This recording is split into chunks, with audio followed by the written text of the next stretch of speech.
Today we make our version of the oh so famous Eggslut breakfast sandwich. Eggslut is a chain of egg-based restaurants, and the name Eggslut is they love everything egg. They want to be immersed in egg. They want to be immersed in egg deliciousness, and I'm a huge fan of eggs. This sandwich combines the way I like to make scrambled eggs, the way I like to cook bacon. So maybe a little different from the way they make it, but it'll come together in a super delicious way. We start with bacon that will become your new favorite bacon if you haven't already seen me do this. And if you have, then you're probably doing it because it's that good. The only thing different about this bacon than bacon you would normally cook in an oven is that we give it a little dredge in flour first. And I know that sounds crazy, but wait till you see what it does to it. It's great. Once you've got flour on a plate, you simply take a piece of bacon, lay it down, turn it over, do it again, and put it on your baking rack. And I'm a fan of this. These racks make almost everything better because they lift them off the deck. It doesn't sit in oil. A chicken doesn't sit in its grease, whatever it is. This is great. We'll put a link to one at the bottom. They're super useful. And then just continue. And what you end up with is a less greasy, beautifully crispy piece of bacon that is great. And I forgot about this. The guy came up to me the other day and said, "We make your bacon only now. There's no other way to do it." And I had to think for a minute and go, what bacon are you talking about? And they reminded me, we've done this a long time ago. I completely forgot about it. I think you'll like it. It's very good. It's very good. In fact, I'll put a couple more of these on, and then I'll do a couple slices without so you can see the difference, because it's kind of significant. It's not like it's a whole lot more work, you know? It's just flour, for goodness sakes. Okay, we'll do one more. And then I'll just throw a couple on here without. And then we pop these into a 350 oven. And lest you think that I'm trying to pass myself off as the originator of a flour dredged bacon, I'm not. I don't know who told me about this, but I have a faint recollection that it was like a church cookbook kind of thing from years ago. Which, by the way, even though I'm Jewish, I'm telling you, some of those church, synagogue, cookbooks that they throw together are a good source for some old school shit, like this bacon. Next is a Chipotle Mayo that will go on this sandwich. Okay, scratch that. Look, I mean everything I said about church cookbooks, but it turns out it was not a church cookbook that this came from. It was my friend Bob at Evo. Bob said, "This is the way to cook bacon."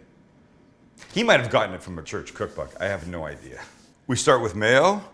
We add a little sour cream, minced chipotle peppers, a squeeze of lemon juice, a pinch of salt, and we mix. Yum. The eggs now. The most important part of this are the eggs. Did I say eggs? I meant onions. It's time to get the onions ready. And we begin with a basic everyday yellow onion. Onions are an important part of this sandwich. And they need to be deeply caramelized, and I should have started this earlier and I forgot, so never mind. So we'll peel it. And now we just want thin slices. He said using the $30 knife he bought in Germany a few weeks ago. It's a $30 Vietnamese knife that I like for the size of it. It's a carbon steel blade, so it gets colored up, but I'm thinking something like this might make a good salmon knife. I'm working on it. I know people have asked, and we're getting there, so just be patient. Okay, these are going to go in a little pan on the heat with some butter. The onions go in. Come on. Some butter.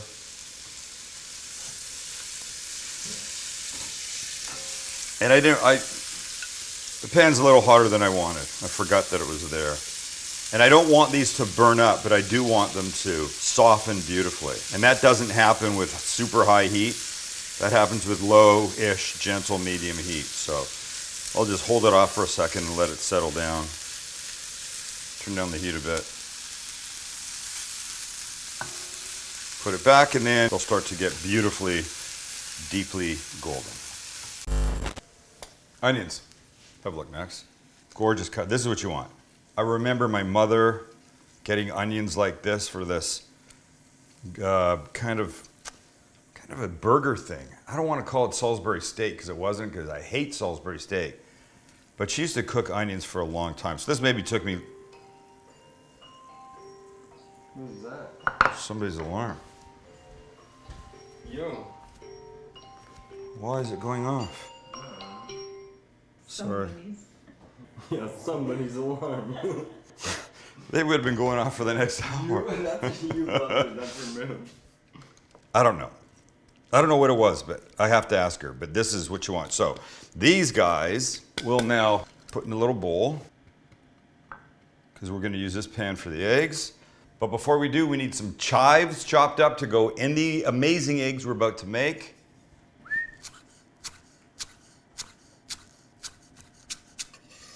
So think of chives as the green onion, the what's the other name for green onion?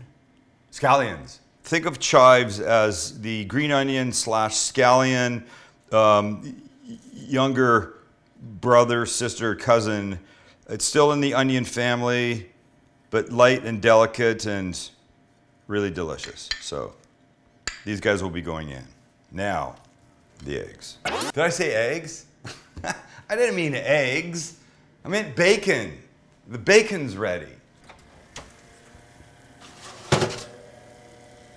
Look. So here we are. Here's the traditional bacon, and here's the flour one. What's interesting is that they were all the same size when we started. I'll try and line up their tips. That's what she said.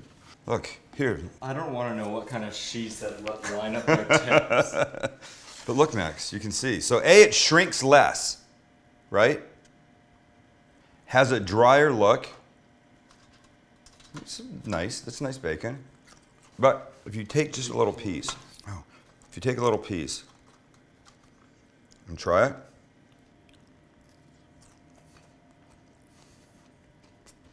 it's super bacony, but it's just not, hold on, it's not, it's just better. So look, I just present it merely as an option. Make the bacon you want. This is delicious. You know what we do now, Max? Now we make the eggs. I'm quite positive. Wait, hold on. Sauce, check. Onions, check. Chives, check. The brioche roll is over there. Let's go. Couple eggs. We want to beat them nicely. And nicely just means that they're all beautifully beaten. Let a little pinch of salt and pepper. Tiny bit more. Salt and pepper is very important to eggs. And then we come over here to our non-stick pan that's on very low heat. That, you know, this is how I tell. It's not a great way, and I don't condone it for anybody, but I know how hot my pan is by doing that. A little bit of butter. We want to cook these very gently. That's the point. So come along. So when the butter goes in, you do not want it sizzling, okay? Sizzling's bad. Sizzling is way too hot. Now we can add our eggs. They almost shouldn't be setting yet. You really want low heat here. This is very low, very slow. Slow scrambled eggs. You can see that it's just starting to come together. And I've got this like almost as low as it can go. So we'll take our time with this. But while we wait, we're going to take this pan here and put it on some heat. because we're gonna have a bun that we want to toast. And then there's a cheese thing they do at Eggslut that we're gonna try to mimic for the top of the eggs. You can tell they're just starting to get to the point of setting when you can drag a spoon, or in this case, this little spatula through, and it doesn't join up right away. And that's about the right speed for these. By the way, this is a high heat spatula. I see, back up for Max 1 second. I see people making eggs with this inflexible spatula. That's not what you want. You want to be able to get in the corners like this, right? That's what this is about. It needs to be able to do this. This can't do that. This is good for certain things. Pancakes, perfect. Eggs, nope. And now we want to be stirring. You can see the white starting to happen now, okay? Starting to happen, starting to happen. Stir. You can leave it for a second. If your phone rang and you wanted to go get it, just take it off the heat and walk away. It won't burn. Okay, we're doing fine. And you see now it's coming together, right? You just be patient. It's gonna happen much faster now. But now let's do this. Let's take our brioche roll. Okay, let me push that off for a second. I'll put a little butter on my gorgeous brioche roll here. Brioche. Brioche. Okay, so here we are. Let's get some color on these guys. Get back to our eggs. And at this point, we can put some chives in. Look like this. A little bit more, come on. Thank you.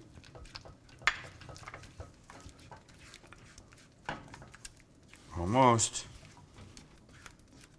We'll put a link to a spatula like this. You gotta have it. I mean, you just can't get these corners and edges with a hard spatula. Buns ready? Ow. Let's start to prep these. There we go. Beautiful. We start with our Chipotle mayo. Oh, look at this. This is gonna be nice. We'll put some on this top too. And now we're gonna go full slut. I don't know what they call it, but we're gonna add some avocado to the bottom of this guy. Like that. One more over here. And now my eggs. Look how gorgeous. Oh. Ready, Max?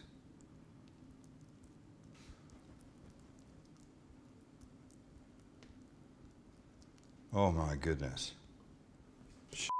Okay, come check this move. So they take a piece of cheddar cheese, they put it in, they start to let it melt a little bit, just a bit, and then goes right on top.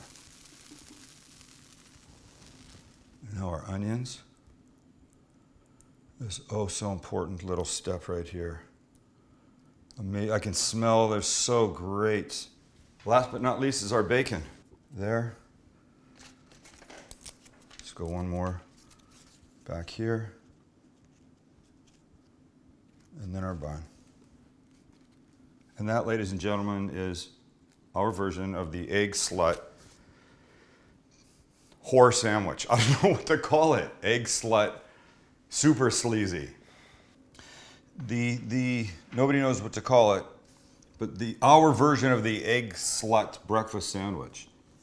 You got your beautiful, lightly toasted brioche bun on the bottom, the Chipotle mayo, fresh avocado, these slow scrambled eggs with nothing but chives, the melted piece of cheddar on top, the slowly, beautifully caramelized onions, the bacon, and more of the Chipotle mayo on top of that. The only thing left to do now, Max, is of course admire, eat, and be happy.